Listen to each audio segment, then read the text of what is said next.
Hello everyone, नमस्कार friends.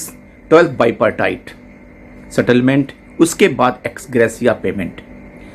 अब AIBA के डिफरेंट सर्कुलर्स आ रहे हैं और उस सर्कुलर के हिसाब से एक सर्कुलर उन्होंने जारी किया जिसमें minutes of the discussion held between Indian bank association and AIBA, NCB, BFI, NOBW and INBEF on 8 मार्च का एक पूरा जिस्ट दिया है।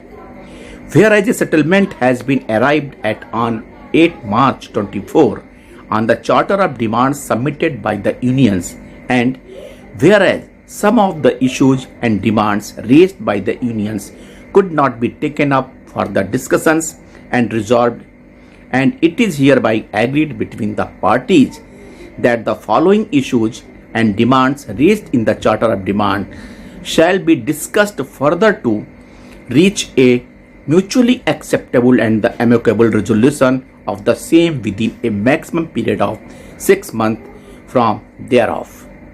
First, improvement in PLI scheme. Second, updation of pension for past retirees. Provision to be made in the pension regulation to provide for periodical updation of pension along with wage revision settlements. जो second आपका point है discussion का, updation of pension for past retirees. हमेशा AIBA का जो कहना है हमेशा गलत होता है। पास्ट रिटायरीज और प्रेजेंट रिटायरीज का क्या मतलब है? From the since long they are always categorising the pensioners between past and the present. और पिछले भी 11th बाइपार्टाइट सेटलमेंट में भी जो रेजिडुअल इश्यूज थे, उन इश्यूज को जब 11th में रिजॉल्व नहीं हुआ, 12th में रिजॉल्व नहीं हुआ, अब क्या फर्दर रिजॉल्व होने के कोई चांसेस हैं? बहुत ही मुश्किल लगता है। Third, improvement in pension scheme. Fourth, payment of gratuity at 1 month pay for each year of service without any restrictions. Fifth, option to join the DA link defined benefit pension scheme for employees covered by the defined contributory pension scheme. 6.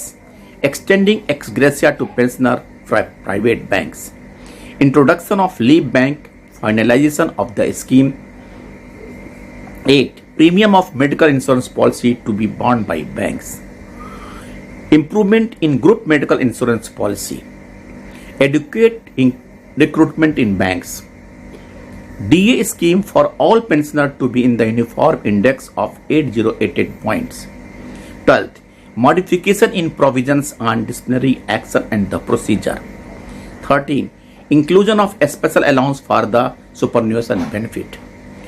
Allocation of funds to staff welfare fund based on operating profits of bank. 15th, transport allowance to be paid to physically challenged, differentially abled employees as applicable to the government employees. ये सारे list 15 जो हैं सब issues जो हैं लुभावने हैं और इन issues के बारे में केवल charter of demand residual issues तक इसकी सीमा है। इसके आगे जैसा कि आपने देखा इन्होंने एक चीज लिखा हुआ है कि मैं शुरू से बताऊं। सबसे पहले तो updation of pension for past retirees, और इसमें जो provision to be made in the pension regulation to provide for, ये बातें कब करेंगे? पिछले 30 साल से ये इस बातें चल रही हैं, कब करना है? इंप्रूवमेंट इन पेंशन स्कीम क्यों नहीं बात किया आपने? क्यों रोका है? क्या रेजिडुअल इशू में आने से फिर चर्चा करेंगे? ऑप्शन ये इंट्रोडक्शन ऑफ लीव बैंक तो आप कर लेंगे। Extending to gratia to private bank की बात छोड़िए। Premium of medical insurance policy to be borne by banks. Premium बढ़ता जा रहा है, लेकिन आपने कभी सोचा? इसके बारे में डिस्कस ही नहीं हुआ, केवल मिनटाइज है। एक DA scheme for all pensioner to B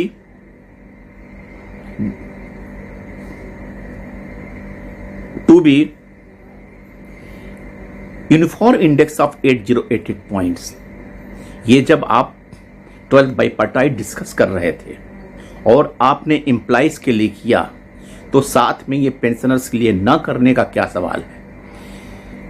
AIBA सारे मुद्दे कुछ ऐसे छोड़ देते हैं जो अगले 5 साल तक एम्प्लॉइज लटके रहे, यूनियन उनको भटकाता रहे, लेकिन उनका रेजोल्यूशन ना हो, ना वो चाहते हैं कि इसका हो पाए। थैंक यू फ्रेंड्स, नमस्ते।